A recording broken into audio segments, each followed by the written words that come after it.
Imaginez qu'en ce moment, des phénomènes dans l'univers échappent encore aux explications des scientifiques. Pourquoi y a-t-il d'énormes anneaux de glace et de roches autour de Saturne? La vie pourrait-elle exister sur une planète lointaine comme Proxima du Centaure B? Et que se passerait-il si la rotation de la Terre commençait soudainement à ralentir? Chacune de ces énigmes pousse les astronomes à revoir tout ce que nous savons sur l'univers. Et aujourd'hui, nous allons essayer de comprendre ce qui se passe réellement. Le majestueux Saturne aux anneaux fascine l'humanité depuis l'époque de Galilée. L'astronome italien avait déjà remarqué au début du XVIIe siècle un objet étrange près de la planète qu'il était impossible de distinguer clairement avec un télescope primitif. C'est pourquoi Galilée a pensé qu'il s'agissait d'un autre satellite du géant. Et ce n'est que 46 ans plus tard que l'inventeur et astronome néerlandais Christian Huygens a supposé qu'il ne s'agissait de rien d'autre que des anneaux. Même aujourd'hui, la nature et l'origine des anneaux de Saturne suscitent des débats et donnent naissance à de nombreuses hypothèses. Et à cette époque sombre, les astronomes étaient convaincus que la planète était entourée d'un immense anneau solide. Les scientifiques des siècles passés n'avaient pas compris immédiatement la présence de plusieurs anneaux. Et ce n'est qu'en 1975 que Giovanni Domenico Cassini a déterminé que les anneaux étaient séparés par au moins un espace. La division a été nommée d'après son découvreur. D'où le géant gazeux tient-il de si étranges compagnons? Et la deuxième question, comment ont-ils réussi à rester aussi près de la planète? Et n'ont-ils pas été détruits par sa gravité monstrueuse? La solution au deuxième problème a préoccupé le Français Roche.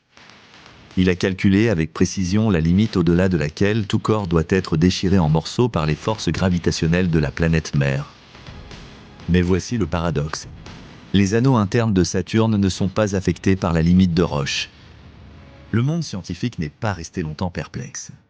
L'astronome français a trouvé une solution presque immédiatement. Il a supposé que les anneaux ne sont ni solides ni liquides, mais faits de milliards de particules, rendant les calculs inapplicables. Donc, la phrase courante sur la Terre, roulant librement sur les anneaux de Saturne, n'est rien de plus qu'une métaphore imagée, créée pour démontrer leur grandeur. Des siècles plus tard, la sonde Cassini, lancée en 1997, a démontré au monde la justesse absolue de l'affirmation du français. Mais même avant cet événement historique, en 1952, la nature des anneaux avait été partiellement élucidée grâce à la méthode spectrale. Il s'est avéré qu'ils sont composés à 99% de glace d'eau. En tout cas, c'est la majeure partie, il y a aussi de la poussière et des roches.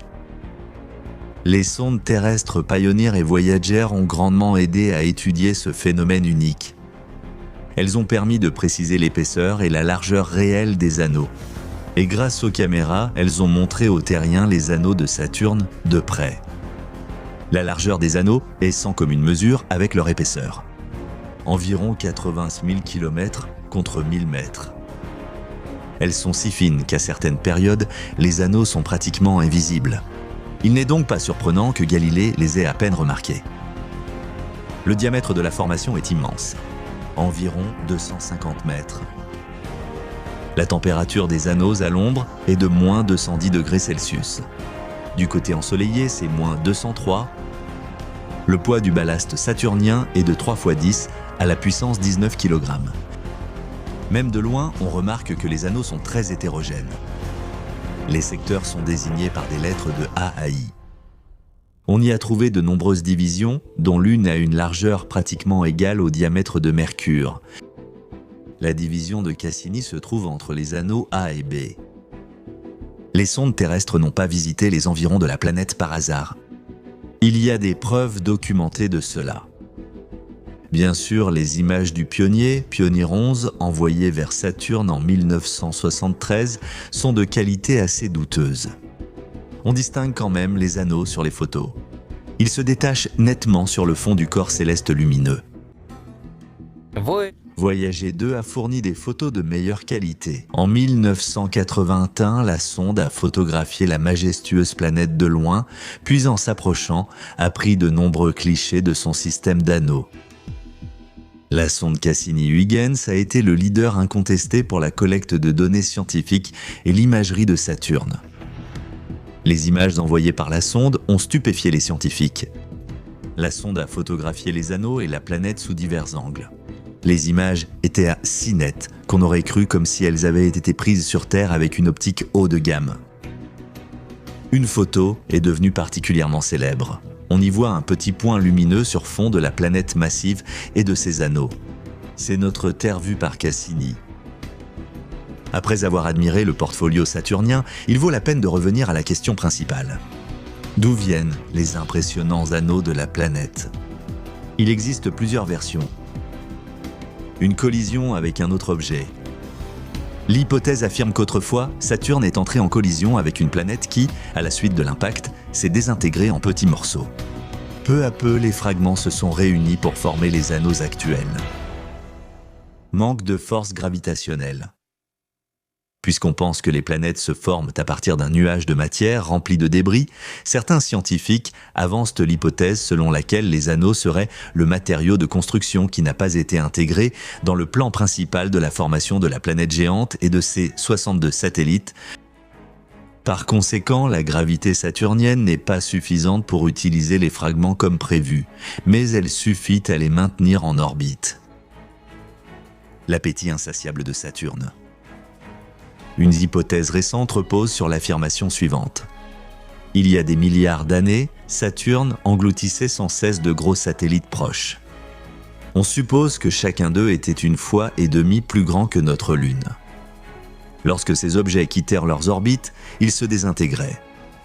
Les éléments lourds étaient absorbés par Saturne tandis que les fragments légers et glacés s'accumulaient autour de sa taille. On ne sait pas quelle version est à la bonne, mais il faut reconnaître que Saturne n'est pas la seule planète entourée d'anneaux. Mais seul Saturne peut se vanter d'avoir un anneau de glace aussi gigantesque.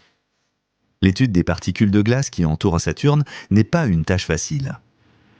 En laboratoire, nous sommes capables d'obtenir 11 formes ayant des propriétés différentes. La glace spatiale est un phénomène unique.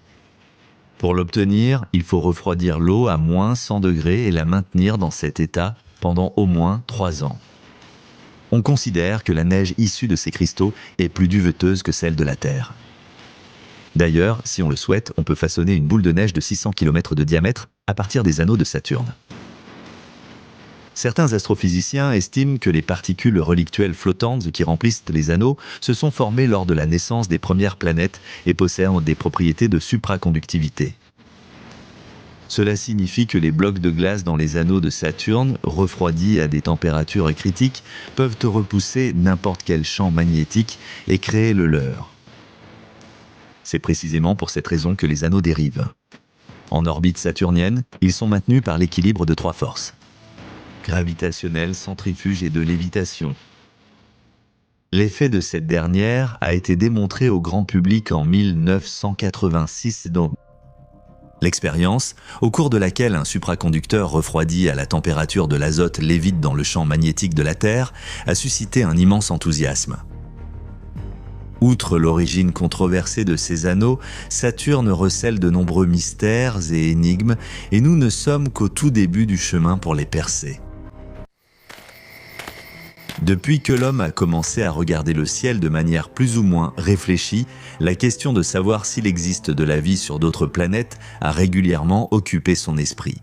Pendant des siècles, on ne pouvait que le supposer, mais le début du XXIe siècle s'est avéré très fructueux en ce qui concerne la découverte de planètes potentiellement habitables. Les scientifiques les ont baptisées exoplanètes, c'est-à-dire des corps célestes qui gravitent en dehors du système solaire. Selon les calculs des astronomes, rien que dans notre galaxie, il existe environ 5 milliards de planètes situées dans la zone habitable de leurs étoiles. Kepler a découvert environ 1 millier de tels objets. Après la mise en orbite du puissant télescope James Webb, de telles découvertes augmenteront de façon exponentielle. La plus connue des exoplanètes est Proxima b, qui se trouve dans la zone habitable de la naine rouge Proxima du Centaure.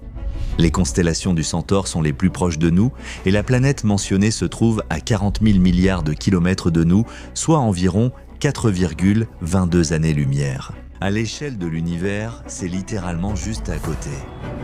Un indice de son existence a été donné en 2013 et dès 2016, les scientifiques du King's College de Londres ont commencé à en parler sérieusement.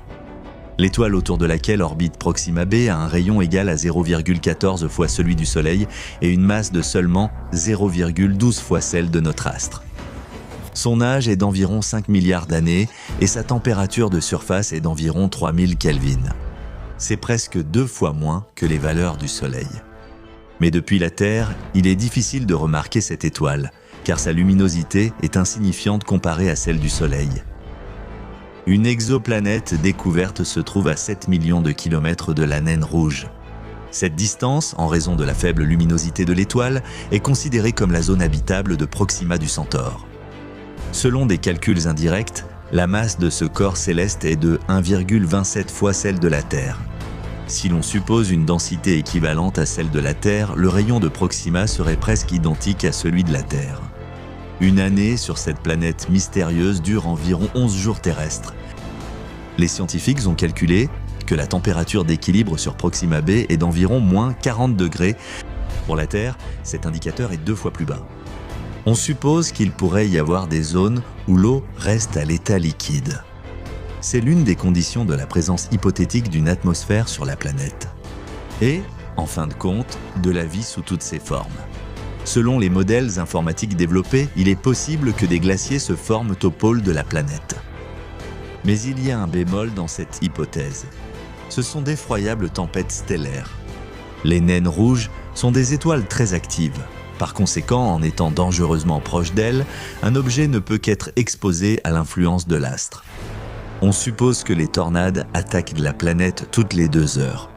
Les tornades ultraviolettes provoquent d'immenses rejets d'oxygène atmosphérique dans l'espace. D'après les scientifiques, il ne resterait que 10 millions d'années d'oxygène sur la planète. Certains représentants de la communauté scientifique affirment même que chaque grande tempête de l'étoile parente stérilise complètement l'exoplanète. Actuellement, Proxima b reçoit environ 60 fois plus de rayonnement que notre planète. Mais dans l'ensemble, les éruptions à haute énergie peuvent être 400 fois plus puissantes que celles qui ont jamais frappé la Terre. Ce fait amène les astrophysiciens et les astrobiologistes à supposer que Proxima b pourrait posséder une biosphère dotée d'un mécanisme de protection par fluorescence contre les ultraviolets, semblable à celui des polypes coralliens vivant sur Terre. En général, de nombreux scientifiques doutent qu'une planète située aussi près d'une naine rouge, même peu lumineuse, puisse être habitable. Prenons par exemple le fait que les forces de marée de l'étoile obligent la planète à présenter toujours la même face à son étoile, ce qui signifie qu'il n'y a pas de succession des saisons sur cette planète. Autrement dit, l'eau supposée serait concentrée dans un seul hémisphère de la planète ou uniquement dans ses zones équatoriales. Avec Proxima b, il faut s'en approcher davantage pour connaître précisément ces conditions. Stephen Hawking et Yuri Milner financent un projet visant à envoyer 1 millier de nanosatellites microscopiques pesant chacun moins d'1 gramme, propulsés par une voile solaire qui pourrait atteindre l'exoplanète en environ 24 ans. Ils voyageront à une vitesse équivalente à 20% de celle de la lumière. Le programme vise à permettre la prise d'image de la surface de Proxima b. Si l'on essaie d'obtenir une photo avec une telle résolution depuis l'orbite terrestre, le télescope destiné à cet usage devrait avoir un diamètre de 300 km. Tournons-nous vers cet astre qui se trouve sous les pieds de chacun d'entre nous, et à la surface duquel nous tournons sans fin de façon stable dans l'espace cosmique. Mais est-elle vraiment stable ? Nous nous sommes posé cette question, avons étudié des avis d'experts et sommes restés perplexes.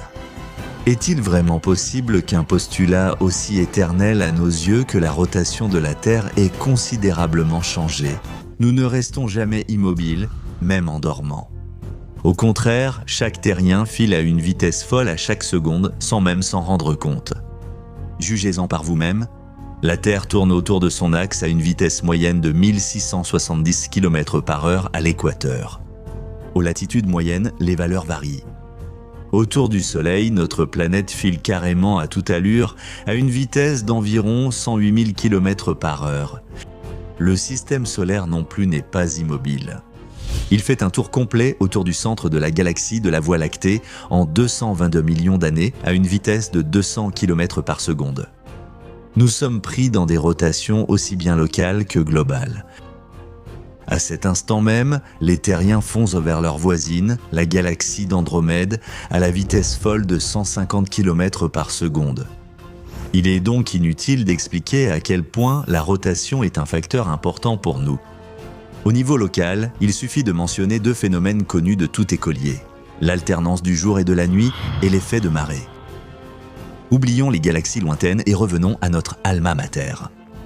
On a souvent évoqué la poursuite de notre rotation. Mais que se passerait-il si la Terre ralentissait soudainement, sans évoquer un arrêt brutal qui aurait des conséquences immédiates et irréversibles pour ses habitants?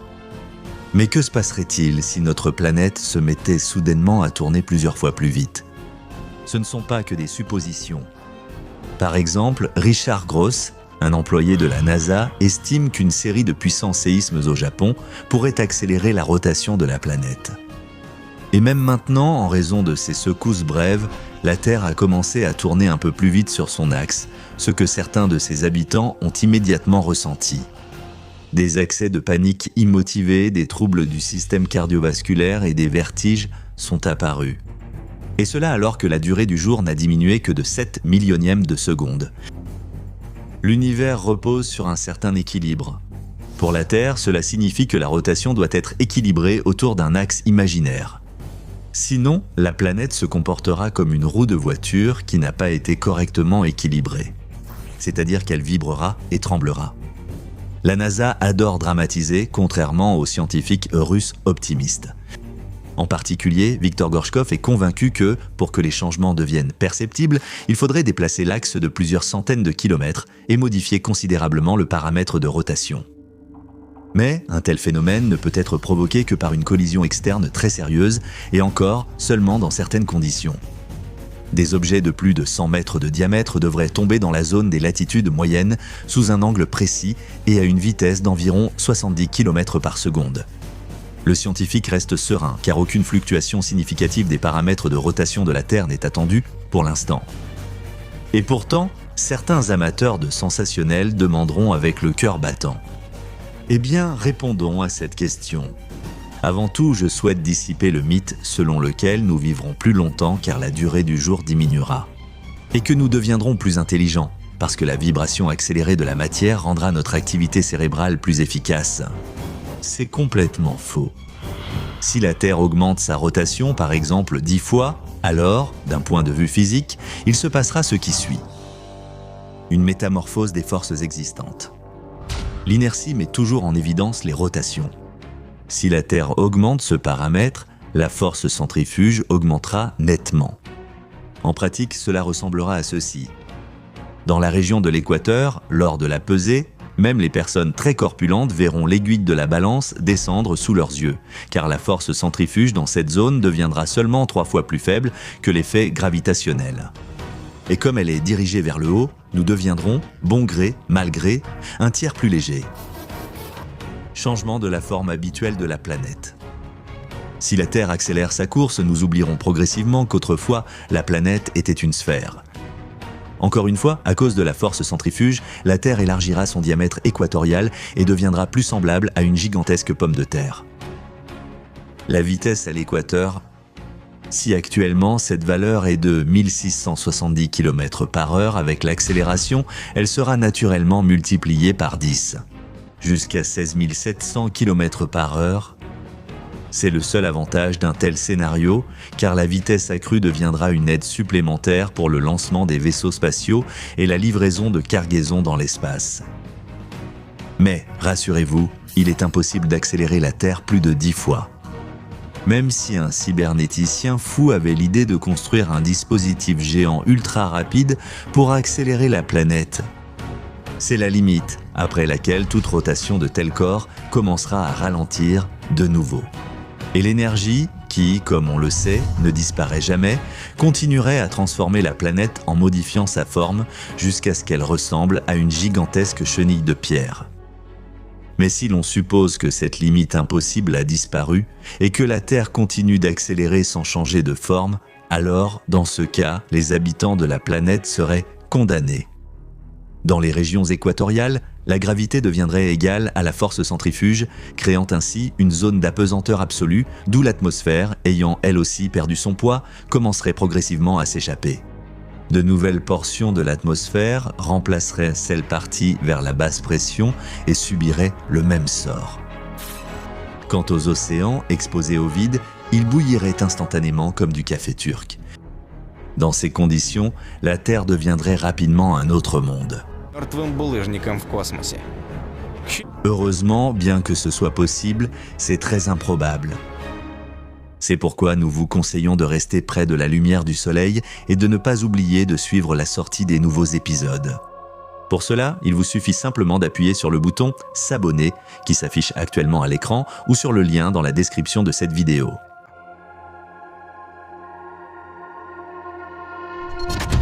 Abonne-toi.